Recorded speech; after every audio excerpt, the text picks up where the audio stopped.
माँ पार्वती घने जंगल में जब कड़ी तपस्या कर रही थीं, तब एक शेरनी में माँ पार्वती को क्यों खाना चाहा। आइए जानते हैं इस कथा में। एक बार माता पार्वती घने जंगल में जा रही थी, तभी उन्होंने जंगल के सभी जानवरों से पूछा, मेरे महादेव स्वामी कहाँ चले गए हैं। तब सभी जंगली जानवरों ने उत्तर दिया, माँ अभी अभी प्रभु महादेव हम सबको बुद्धि देकर गए हैं।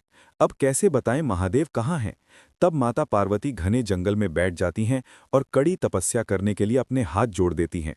तभी वहां बहुत सारे जंगली जानवर आते हैं और माता पार्वती से कहते हैं, हे माँ, आप यहाँ मत बैठिए, यहाँ खतरनाक जानवर रहते हैं जो आपको हानि पहुंचा सकते हैं।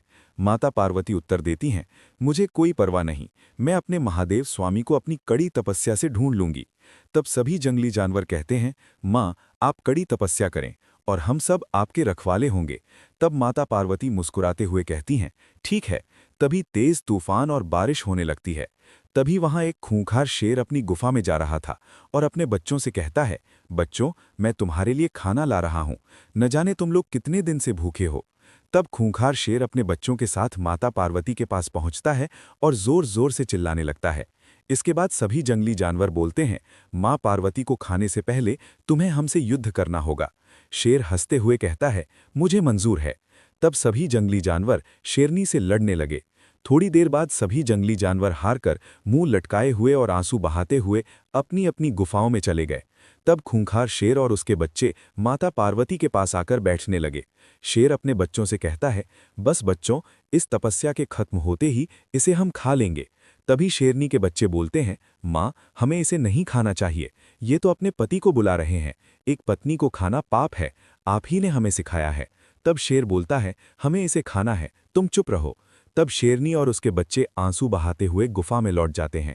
शेर और उसके बच्चे वहीं बैठकर तपस्या खत्म होने का इंतजार करने लगे। माता पार्वती की तपस्या एक हफ्ते तक चली, फिर भी वो खत्म नहीं हुई। फिर शेरनी और उसके बच्चे माता पार्वती के पास आकर बैठ गए और सभी शेरनी के बच्चे हाथ जोड़कर तपस्या करने लगे। शेरनी भी हाथ जोड़कर माता पार्वती के पास बैठ गई और तपस्या करने लगी। इस प्रकार शेरनी और उसके बच्चे भी 1 महीने तक तपस्या करते रहे। तभी महादेव मुस्कुराते हुए माता पार्वती से कहते हैं, हे देवी, जितनी देर तुमने मेरी तपस्या की है, उतनी देर शेरनी और उसके बच्चों ने भी तपस्या की है। अब मैं इन्हें दर्शन दूंगा और इनको शक्ति प्रदान करूंगा, जो तुम्हारे साथ हमेशा के लिए रहेगी। ये तुम्हारे साथ हमेशा रहेंगे और कभी तुमसे अलग नहीं हो पाएंगे।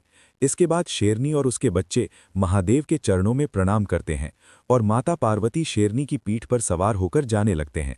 तब शेरनी के बच्चे खुशी से जय माता जी कहते हुए नाचते हैं। ये देखकर महादेव और माता पार्वती एक दूसरे